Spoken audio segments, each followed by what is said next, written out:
Hello, everybody. My name is Richard Luby. I am the head of career services with Code Platoon. We are in our second season of Service to Success, our podcast really focusing in on the military community as a whole, and specifically dedicated to showcasing resources and advocacy needs around that community during their transition and supporting them afterwards.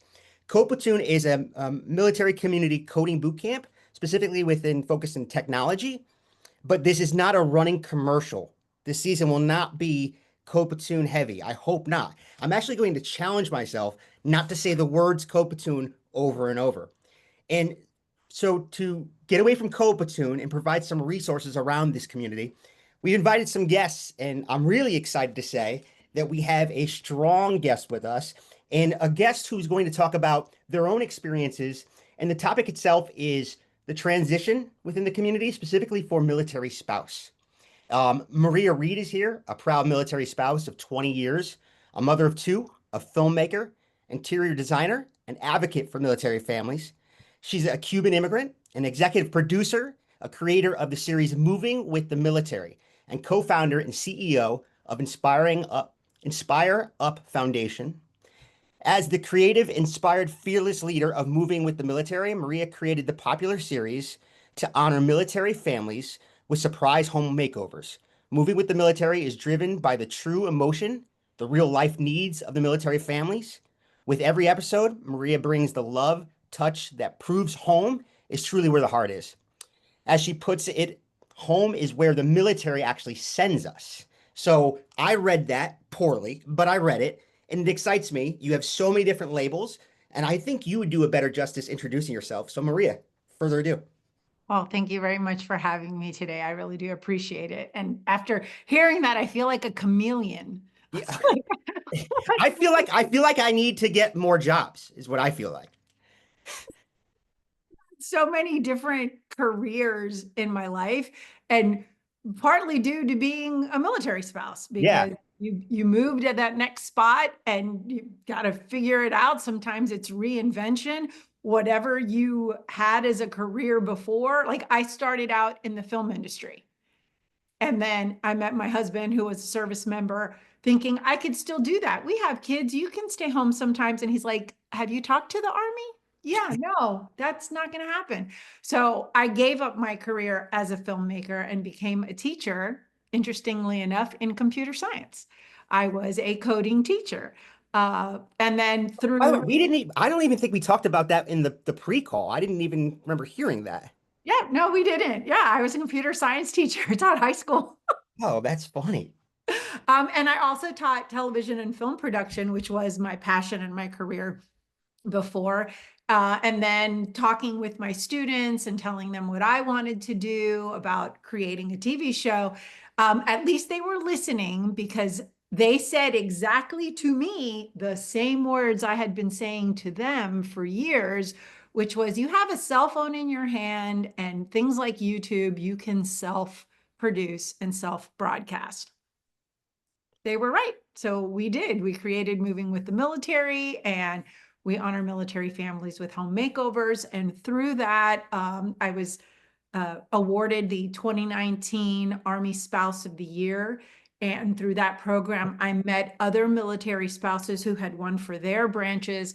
We became friends and created the Inspire Up Foundation, supporting veteran and military families. So it's like a snowball effect of all of the different Yeah, things. I already had notes and questions to ask you, but now I feel like I'm writing question A, B, C, and D. And side note, I'll send you my headshots after this because I'm trying to be famous one day. Okay. I'm still waiting for my album to drop. But anyways, Okay. Got you. so for the topic around transitioning out of the military, and that goes to say not just the veterans themselves, but the spouse. You serve as well, and so do their dependents and their children. So I'm curious, specifically when you were talking about shifting careers and mindsets. So many people have mentioned to me that they're waiting for their significant other to retire and then they'll focus in on what they need to do. But they really think it's important just to wait because they don't know what's going to happen. What do you say to that?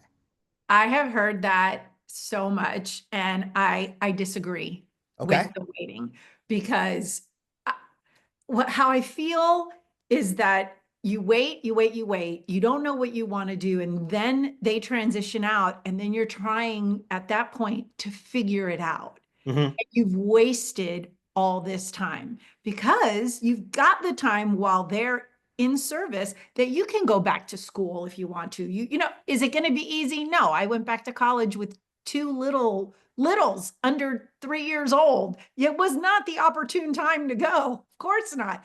But I had to go. I felt driven to finish. And I knew that I would be telling our kids to go to college, to get their education, to follow their dreams, and felt like a hypocrite if I didn't have mine. So Interesting. was it the greatest time to do it? No. Did I get it done? Yes. And you bring up something that I hear all the time, and in my own life, I'm for certain things, it's not the right time, it's not the right time. But is there ever truly the right time? No, there's never going to be the perfect time. So I firmly believe do everything that you can while your spouse is in service so that when when he or she is transitioning out and you're kind of transitioning too because you're Hmm. back to a civilian life, you are prepared. You have some of the prerequisites necessary for whatever it is that you want to do, whether it's start your own business or get back into the workforce. And I really believe that you need to start while they're in. And I did. That's exactly what I did because I saw in 8 years, he's going to retire. That retirement felt like so far away. Well, now he's been retired a little over 30 days. And if I wouldn't have done what I did 8 years ago, we wouldn't be where we are now at the transition point. Congrats to your husband and you. Thank you. And also, time does fly. We were just talking about Biggie Smalls and Tupac before we hit record, and that Yep. felt like yesterday when I was trying to, do some dance battle moves. What's up, kitty cat? What's the name? This is Soup. Hey, Soup. Hi, it's my daughter's cat. Always. I knew he was going to get in the shot. There you go. So time does fly, all right. And the next question kind of funnels into this. Yeah, okay, you're right. We got to start sooner than later. Easier said than done in the sense for a lot of people who they're putting things on hold. And truthfully, maybe one of the main reasons is they don't really know what they want to do. So how do they identify? Where do they go? Okay, so there's a couple of things that I really like to utilize on your military one source. It's free for active duty families. Get on there, militaryOneSource.com. There are so many resources that can help you identify what you want to do. Just to give you a lot of what's the word I'm looking for? Just give you a lot of pointers, a lot of different direction. But sometimes we feel overwhelmed when there's too much stuff. Hmm. Wow, there's everything. Where do I go? I actually like something called, it's the Gallup Strength Finders, if I said that correctly, Gallup Strength Finders. I took the test. It is not a free test. It's about $60, but it is one of the most amazing tests. I don't like any of the other ones because I feel like what they tell you is everything that's wrong with you. The Yeah. Strength Finders test tells you everything that you're naturally good at. It's the 34 things that make you up or make up you. And it puts things in the perspective of this is your strength, not your weakness. My number one is ideation. Number one, I come up with ideas. People used to tell me all the time, that's awful. That's terrible. You just come up with all these ideas. But actually, it's my strength. And how it really helps you is to identify what you're good at, what you naturally like, so that you can start looking at careers that will play into your strengths and help you work in teams. Because you don't want a team where everyone has the same strength Yeah. because no one's going to do the other stuff. You want a team where everyone's strengths are complementary. I like that suggestion, but I have not used this, but I'm curious because I've taken other tests like that. And it's almost like you go to they tell you your fortune, and I'm like, I think of somebody who had a name with the J. I have somebody named J, or they give you a breakdown and it's not specific or detailed. Do they give you enough detail to make it seem like, okay, wow, this truly is me? Yes, absolutely. Like I said, I thought it was one of the best tests because after you take the test, then they send you this report that breaks it all down Oh, on how these can benefit you. okay. And that to me was just that clinched it. And on top of it, I've had my family take the test and understand how we relate to each other. how to understand, oh, that's why they do what they do. And instead of being argumentative, this is how we can work together. So it was very fascinating to be able to take that test. And I actually took it through. Oftentimes I think, and I don't want to speak out of turn, but I think there are some military organizations that offer it for free. Oh, But I will actually, have to get you I that was gonna, read. yeah, please do, because when we do upload this and share this recording, we'd love to add obviously your bio, your pick, and other resources that you might mention. Sure, sure. So let's say we take that test, we understand the strengths and the characteristics that make up us. Um, are there other avenues that you would recommend somebody to try to help identify not only, okay, this is what makes me up, but how do I go forward? Let's say I want to go into advertising. Let's say I want to go into social services. What do you recommend they do? Okay, so there are, you may figure out what you want to do, but now to get into that, you need education. Yeah. How, and you find yourself as a military family and you're saying, I don't have the money to go. My CAA offers tuition, paid tuition for military spouses to be able to go back to school. And recently this was released. It was Secretary of Defense Lloyd Austin. I was actually on the plane with him when this was released, that all enlisted spouses, E1 all the way through E9, can utilize. It used to stop, I think, at like E5 or below. If you were above that, you could not use the education benefit of my CAA, but now you can. And it also to a certain officer spouses level. I don't know what that level is, but enlisted, all enlisted ranks, this is money to go back to school, to get that certificate, to get that degree that you need. That is crucial. So Yeah. now you kind of know what you want to do. You want to figure out this education component and you have that money. Utilize those resources. Absolutely. Now finding the job, maybe you figure out what you want to do. You've got the degree, you are ready to get into the workforce.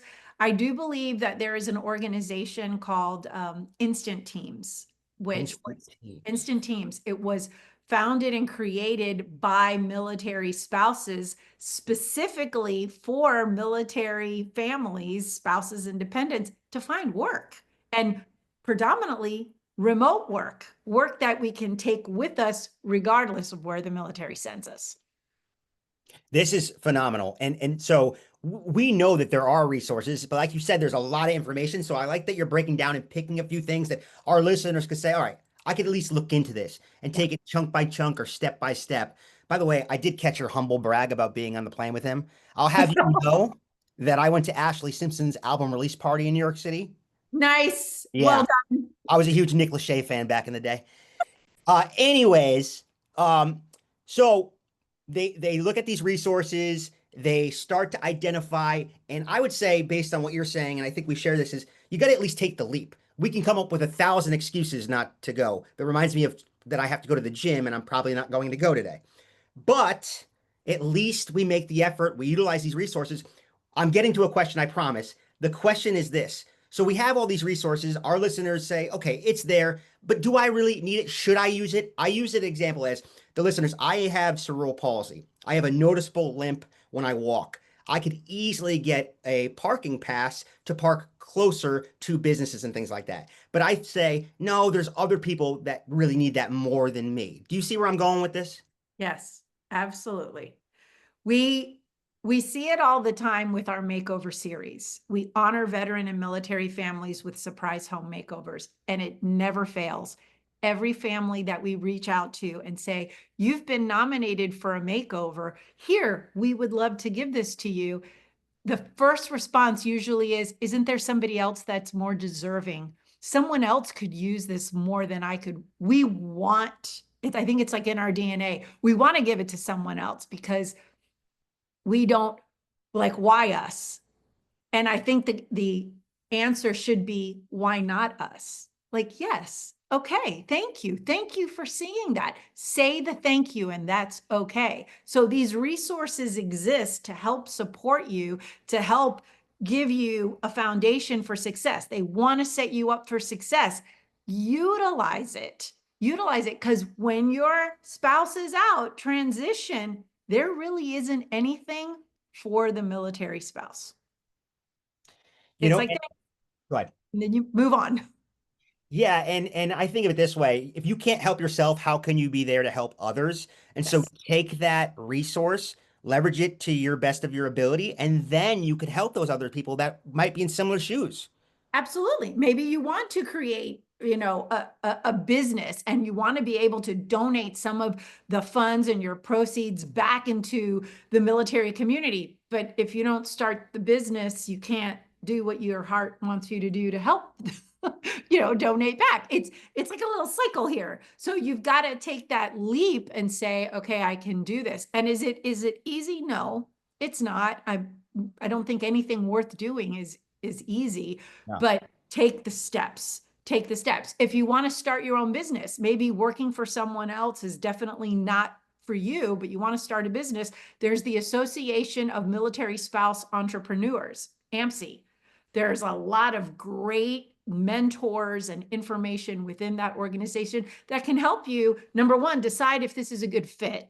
Like, is starting your own business at this time something for you? And if it is, there's so many great resources. So there is help and support out there, and I definitely think they should utilize it. It's there for you. Yeah, and you earned it. Mhm. The family as a whole earned it. You mentioned roughly about 8 years ago. I'm not sticking to that, but you mentioned about 8 years ago, you're like, I need to make moves here. And so I look at it, somebody that recently was laid off, they talk about networking, right, for the job. Networking is a long sales cycle. And the end goal might not be for this specific job. You're building a network for later on. So how long did it take you to start getting those wins? Oh, well, there's so many times that I wanted to quit because it felt like it's not happening or it's not happening fast enough. It's not happening on my timetable. Hmm. And you've got to be persistent. You've got to stay with it. It takes time. It depends on what you're going to do. Us jumping into creating a TV show, basically going head to head with big networks, and we're the little guy way over here.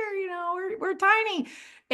It's a lot. It still is. We're Yeah. still the little guy. The little fish in the big pond. But you have to stay with it. You have to be persistent. You can't give up because you're going to hear a lot of no before you hear yes.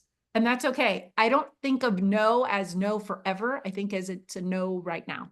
I'm glad you said that because a lot of people who just are uncomfortable with the situation, putting themselves out there, and whether it's networking face to face or just putting yourself out there to change your situation by yourself, when you hear that first no, that's an easy way to be like, see, I need to stop. And I love that you mentioned that.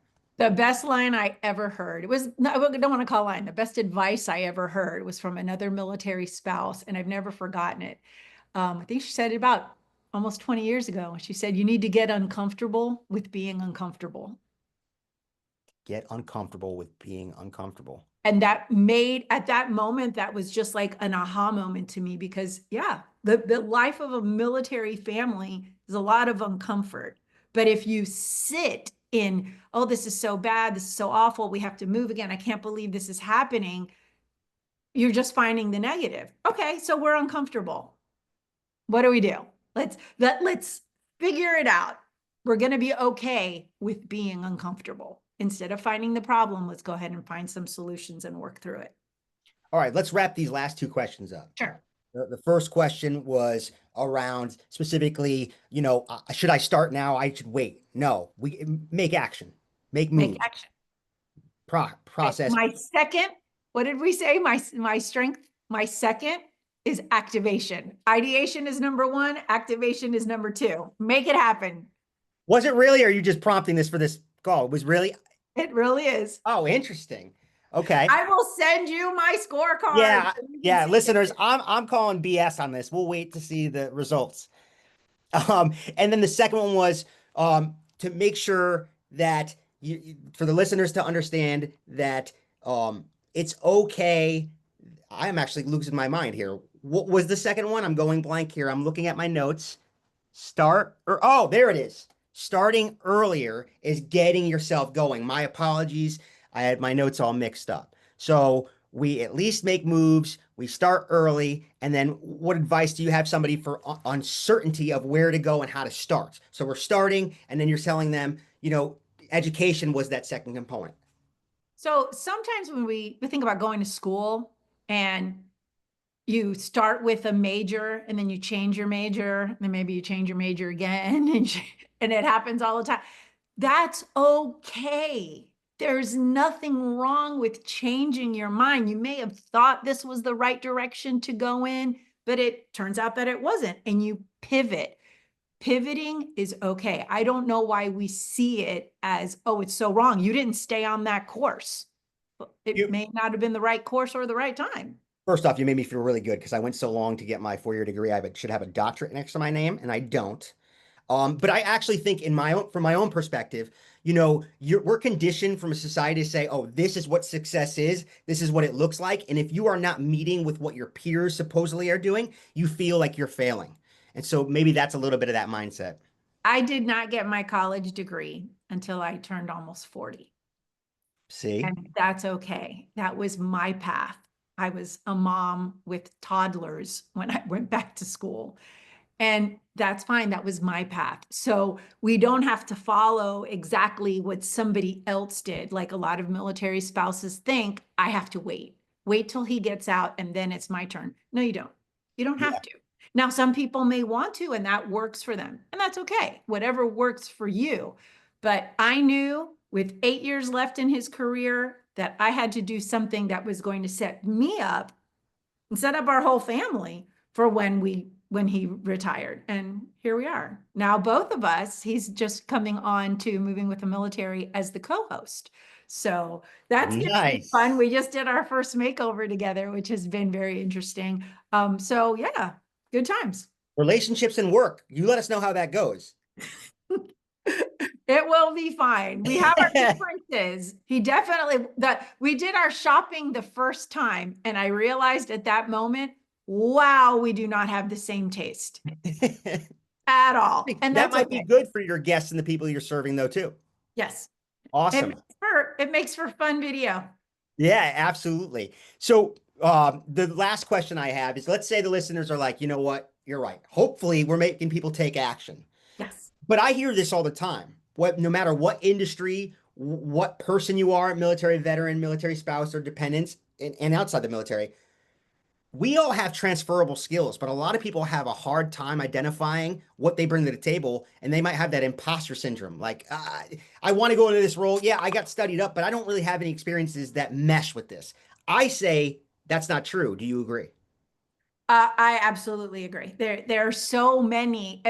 When you think about, I was just a mom, and yeah, I ran the house and the kids, and I got them to school. I'm like, okay, there's a lot of transferable skills right there. And then there are also free sources on military installations that can help you write your resumes and take those transferable skills and put them to paper. Like, this is what this looks like, and this is how we can put that into the workforce. Utilize again those free resources. I believe the USO helps with that. They have a whole transition program. It's called Pathfinder through the USO, and it's a free program that helps you take your skills. Because think about it. I remember when my husband got out the first time. So he got out of the military and did the civilian thing for a few years and then came back into the military. When he got out, he had an interview with a company, and it was like, well, I know how to kick in doors and blow stuff up. How do you transfer that to a resume? There is ways to do that. Yeah. I want families, especially active duty families, utilize those free resources to help you. Well, these three questions are questions that not only that I had, but I know listeners have. And there's tons of people that don't raise their hands, and finally somebody raises their hands and they're like, "Oh, wow, I definitely wanted to ask that." So we hope, and I actually know that listeners will be getting something out of that. Before we close, I'd like to just ask you, would you mind if anybody wanted to get a hold of you, how would they go about doing that? So there's a few ways through social media on Facebook, Instagram, even through my LinkedIn, TikTok. Moving with the military is all of them. I think LinkedIn, though, is me, Maria Mendez Reed. And feel free, ask the questions. Reach out, send a private message, a DM, and if you've got further questions and if I can help or get you to the resource that can help, I will. And before we close, this is a commercial not for Code Platoon, but for you, moving with the military, where can we see it? Where can we find it? Well, I tell everyone first to go to vetstreamtv.com because it is a streaming network that was started by retired Marines. I always like to support veteran-owned businesses first, so please go there. It's also available on all the socials, Facebook, YouTube, like I told my students, YouTube, Instagram, TikTok. It's also available on Apple TV and Roku. Thank you so much. It's been a pleasure talking with you, and I hope this isn't just the first time we're talking. I hope it is not. I hope we continue the conversations. Thank you for having me today. You have a great day. You too.